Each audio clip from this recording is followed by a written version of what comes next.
পুজো পুজো পুজোর গন্ধ এসেছে, আমার আর সোনামার শপিং শুরু হয়ে গেছে।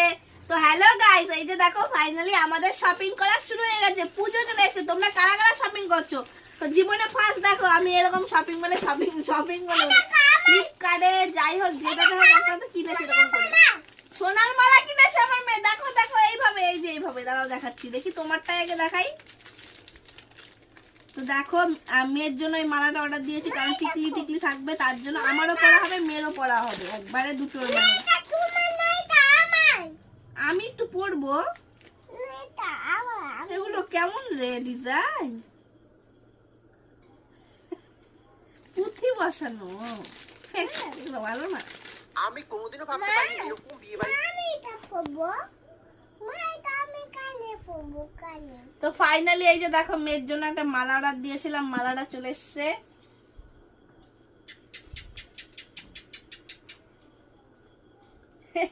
ফুটে ফুটে হয়। তো এইভাবে দিতে হবে। মা এগুলো পুঁথির, বেকার কিনলাম, লস। কি রে?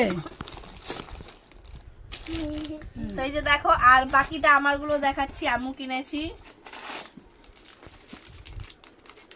দেখি, আমাকে দেখতে দে।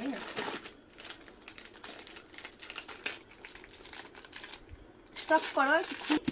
কানের, মা এটা খুলে গেল। আচ্ছা পরে পরিয়ে দিচ্ছি। আর এই যে এটা মালাটা মা এটা কার? এটা আমার।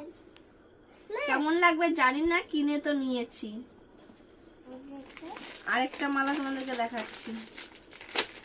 সবাই পরছে দেখছি, আর আমার মালা ছিল না। আমি লোকের একজনের মালা পরে প্রোগ্রামে গেছিলাম ফেসবুকে, তার জন্য এখন নিজেও কিনে নিলাম।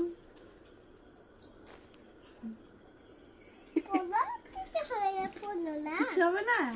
ও, আর একটা শাড়ি অর্ডার দিয়েছিলাম, কারণ শাড়ি নেই আর সামনে পুজো আছে। পুজোতে যাও তখন কিন্তু কিছু না কিনতে পারিনি, তার জন্য একটা শাড়ি অর্ডার দিয়েছি। মানে বেশি দাম না। দেখি এখন শাড়িটা কেমন হবে। তো ফাইনালি দেখো একটা শাড়ি অর্ডার দিয়েছি, কেমন হবে জানি না। তো তোমাদের কেমন লাগছে শাড়িটা বলো আমাকে। কেমন লাগছে শাড়িটা? ভালো। ভালো? পরবা? হ্যাঁ। আচ্ছা পরিয়ে দেবো। দেখো মা মা এটা পরে দাও। এইগুলো আমাদের শপিং ছিল। টাটা। টাটা করো। খুলে গেল। Hello, bye bye. Bye bye. Like করো, কমেন্ট করো, বলো।